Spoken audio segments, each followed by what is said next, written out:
Good morning, So tuturo ko kay ma'am dito yung kung paano matawag na? Masikip na masikip yung space yan, masikip para sasabit ka na parang sasabitan mo tong kotse na to. Bumahal niyan wild truck na ba Ranger yan, tapos yung isa so sasabitan mo siya. O ganito lang yan teka lang. Okay, para maiwasan mo sumabit diyan, maging basa mo lagi diyan itong side mirror mo. Ang side mirror mo, pag nakita mong hindi naman siya nakadikit masyado diyan at kumbaga nakalayo naman, hindi ka sasabit niyan talaga. Ayan yan basahan mo, no. So ang layo mo niyan sa kanya, lalo kung natatakot ka. Ito yung basahan mo lagi side mirror. Ayan, ang layo naman, Nakita mo? Hindi siya sasabit dyan. Safe na safe ka dyan. Basta dito ka lang magbase lagi sa side mo, dito mo sa side mo. Kasi ito pinakamalapit sa iyo yan, kahit dyan, di ka na magbase. Pakita mo naman dito, ito nipisin mo yung side mo. O, pagligo pala ma'am, di ba pagligo?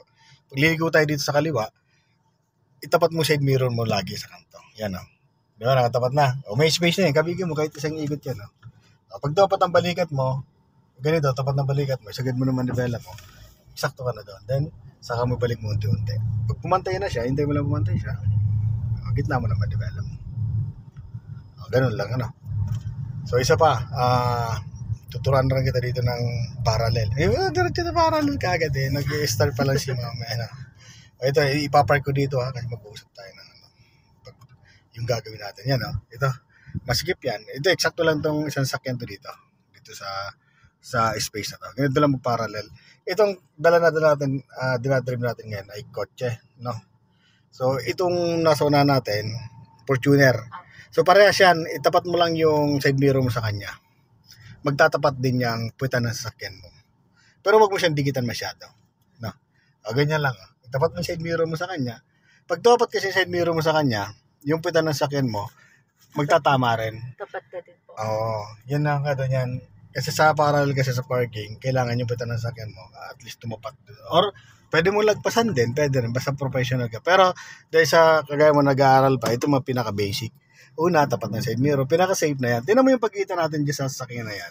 So, hindi ka masyadong madikit, hindi rin sobrang malayo, Okay, pag nakatapat na yan, ma'am, gawin mo, sagad mo naman develop mo, kung saan papunta yung puwitan ng sasakyan mo. Saan natin pupunta? Sa kanan, siyempre. Papunta sa kanan, Tapos, kukunin mo lang 45 degree angle. Ang 45 degree angle, di ba mayroon sakyan sa likod mo?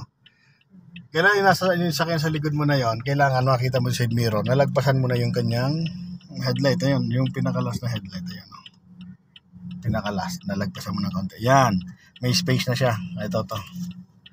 Okay? Yan ang angle niyan. Then, balik mo na sa gitna. 1 and 2. Then, atras ka na. So, dito wala ka na problema. Ito na lang yung babantayan mo ito. Yung gulong mo dyan sa likod, ilalapit mo sa gutter. Ayun, ilalapit-lapit ko yung gulong natin doon sa guhit. May mga palatandaan din yan. Isa pa, yung side mirror mo, tatapat yan dyan sa side ng sakyan. Ayan, Ayan, Di ba nakatapat na siya dyan? Dito sa side niya. Ito.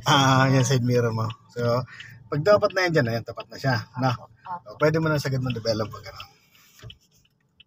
Yan ang mga palatandaan dyan. Then, hintay mo siya, pumasok hanggang sa kung makita mong pantay na siya. Yan, mapantay natin yan.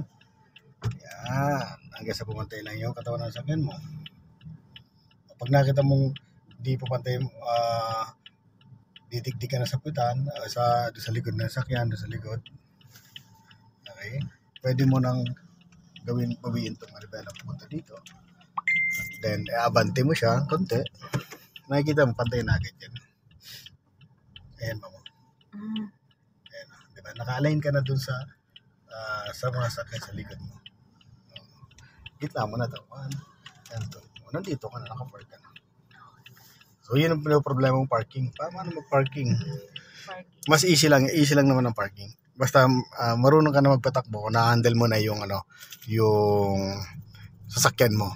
Kailangan alam mo siyang i-handle yung manibela, alam mo lang handle yung gas at brake. Kasi automatic naman to. Easy naman to sa'yo. Parang naglalaro ka na lang yan. Parang naglalaro lang. Easy na lang to sa'yo. Okay? So, paglabas naman dito sa ganito, okay, dito sa parking na to parallel, pwede mong sagad itong manibela pupunta dito. Then, diretso kang drive. Kaya lang, siyempre matatakot ka, Fortuner yan, sasabitan mo siya. Para maiwasan mo siyang masabitan, baliktarin mo yung ikot dito, punta ka dito. Then, umatras ka muna. Ano? Advantage kasi pag sinagad manibela mo, pag konting atras na yan, ang laki na nakuha mo na area, malaki na nabawi, parang daya yan eh. Then, isagad mo pa doon, tapos pag in-drive mo siya, labas na agad. Okay? Yan. Kailan babalik yung manibela mo? Okay? So, sisignal tayo, ba mabash ka na naman eh, wala kang signal. Titignan mo muna sa, wala naman.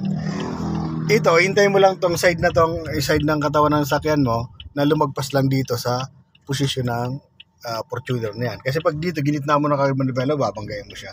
Kailangan ng o side ng katawan ng sakyan mo dyan, itong side ng hood mo yan, unahan, ayan, nakaganyan na, nakahiwalay na siya, di ba? Nakahiwalay na siya dyan. O, gitna mo na tong manibela mo. Gitna mo na to. 1 and 2. Hindi mo na siya sasabitan.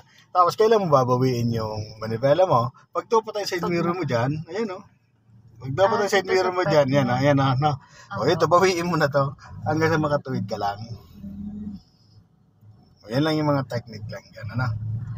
O, pantayin na, ano? Diba? Dali lang pala, ano?